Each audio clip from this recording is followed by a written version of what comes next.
దేవాలయ భూములు స్వామీజీ కొన్ని లక్షల ఎకరాలు స్వామీజీ అన్యక్రాంతం అయిపోయినాయి. స్టిల్ ఇప్పటికీ అఫీషియల్ గా అవుతూనే ఉన్నాయి. అఫీషియల్ గా, అన్అఫీషియల్ కాదు. ఇంకా అన్అఫీషియల్ గా అవే వేరు, అఫీషియల్ గా గవర్నమెంట్ ఎండోమెంట్స్ వాటిని తీసుకెళ్లి ఇచ్చేస్తున్నారు. ఇట్లా ఎండోమెంట్స్ ఇవ్వట్లేదు,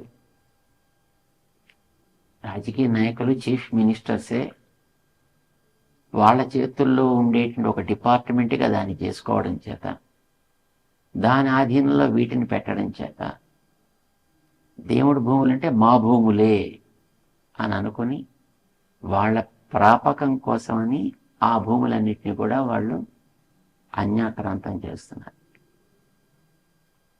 కానీ దుర్యోధనుడు కాలంలో కూడా, దుర్యోధనుడు ఆ తర్వాత బ్రిటిష్ వాళ్ళ కాలంలో ఈ దేశంలోకి వచ్చినప్పుడు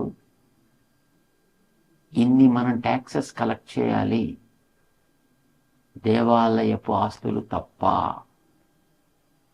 అని దేవాలయపు ఆస్తులకు మినహాయింపు ఇవ్వాలనే ఇంగితం దుర్యోధనుడికి కలిగింది, బ్రిటిష్ వాళ్ళకు కూడా కలిగింది. ఇప్పుడు మన వాళ్ళకి కలగట్లేదు.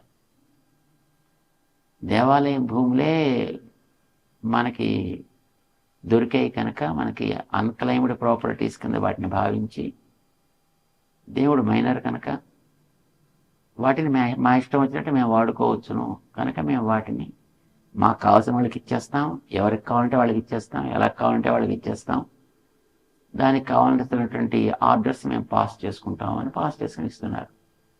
నిజానికి వాళ్ళకి అధికారం లేనే లేదు. దేవాలయపు భూములు ముట్టుకునే అధికారం ఎవరికి లేదు, సుప్రీంకోర్టు కూడా చెప్తుంది. కానీ వాళ్ళు దాన్ని ఖాతరు చేయకుండా ఆ భూములన్నింటినీ కూడా వాళ్ళకి నచ్చిన రీతిలో వాటిని వాడుతున్నారు. ఇది తప్పు. సామాన్యుడు ఏం చేయొచ్చు స్వామీజీ దీనికి సంబంధించి? కోర్టుకు వెళ్ళి కోర్టులో న్యాయాన్ని అడగచ్చు, అడగగలగాలి, అంత ధైర్యం రావాలి ధైర్యానిగా ఉంది సామాన్యులకి.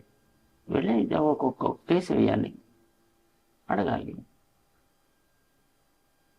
ఇప్పుడు న్యాయం అనేది ఒకటి ఉంది కదా, రాజ్యాంగం ఒకటి ఉంది కదా, సుప్రీంకోర్టుకి దానికి మర్యాద ఉందా లేదా? ఈ దేశంలో సుప్రీంకోర్టుని కాదు అంటే అప్పుడు ఏం చేయాలో ఆలోచించాలి. ఈ మధ్యకాలంలో హైకోర్టులు ఇచ్చినటువంటి ఆర్డర్లను కూడా పక్కన పెట్టి ప్రభుత్వాలు హిందూ వ్యతిరేకతని చూపిస్తా ఉన్నాయి. హైకోర్టులు, సుప్రీంకోర్టు ఇచ్చిన ఆర్డర్లను కూడా పక్కన పెట్టాం. అలాంటి వాళ్ళని ఏం చేయాలి? ఆ దేశం నుంచి వెంటనే బహిష్కరించాలి. లా అంత గట్టిగా ఇంప్లిమెంట్ అవ్వాలి, అయ్యే రోజు రావాలి. రావాలంటే ప్రజల్లోంచి రావాలి, చైతన్యం రావాలి, ప్రజల్లోంచే రావాలి. ఇస్తాం. దేవుడి మీద మాకు భక్తి ఉంది అని అనుకున్న ప్రతివాడికి అది బాధ్యత.